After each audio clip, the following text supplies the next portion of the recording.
В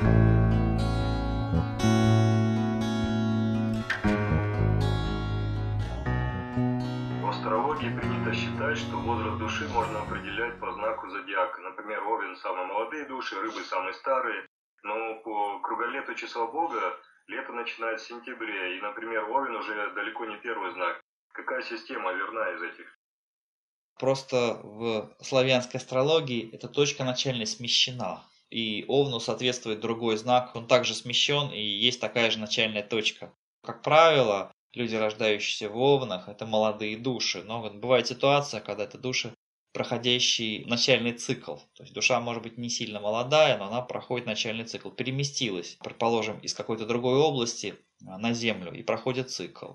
Бывают ситуации, когда души не справились с программой обучения, то есть не сдали достаточный урок, и они проходят программу повторно. Бывает ситуация, когда души по собственному желанию проходят круг повторно. Он говорит, я тебе начинаю понемножку открывать секреты. Повторная программа позволяет более эффективно воспользоваться накопленным опытом. Есть те души, которые прошли круг, но понимают, что определенный опыт они хотят еще закрепить.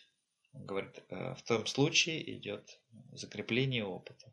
То есть, как я из этого изложенного понял, по знакам зодиака не совсем правильно, не совсем корректно определять возраст души. То есть, наверное, круголет числа Бога был бы более правильный, так? Это тонкий очень вопрос. Есть тенденция, согласно которой можно делать подобные выводы, но прежде чем эти выводы делать окончательные, нужно многие вещи уточнять. Это не является однозначным ответом на вопрос, является ли душа древней, либо не является. Это есть один из показателей ситуации, что душа молодая, но не исчерпывающее доказательство. Это как тот или иной эффект описывает ситуацию в окружающем мире, но не дает исчерпывающую информацию о том, что произошло.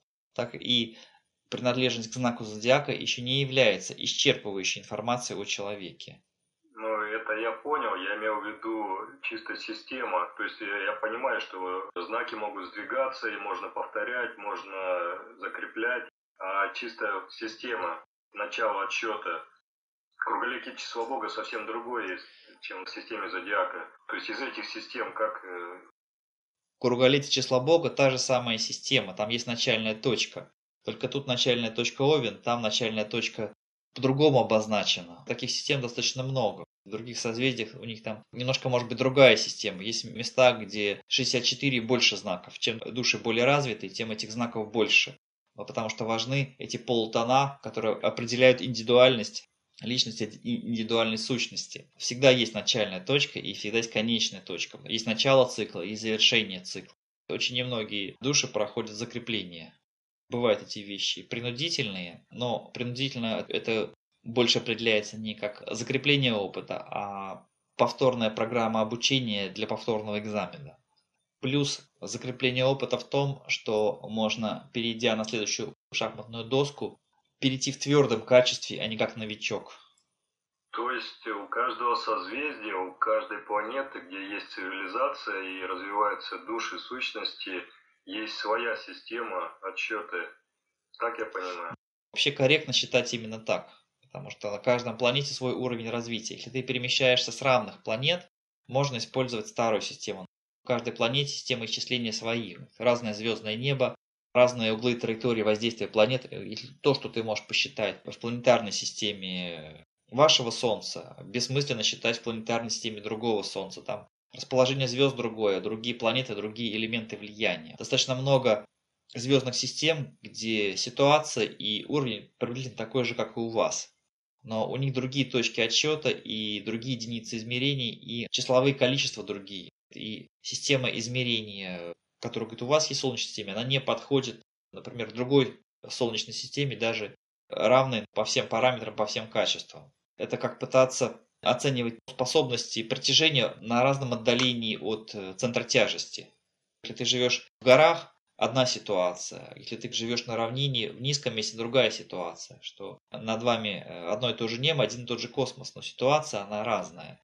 И если смещать точку отсчета в другое место, то и система отсчета, и система расчета будет другая. Хотя принципы сами расчета и механизмы, и, скажем, допуски, многие эти вещи, они практически сохраняются. Каждая планета, она влияет на определенные качества в человеке. Это зависит и от размеров, и от баланса сущностей, которые живут на этой планете. То есть от многих вещей. Если взять вашу планету и переместить в другую, например, звездную систему и вписать ее в баланс, то даже в этом случае расчет будет уже несколько другой.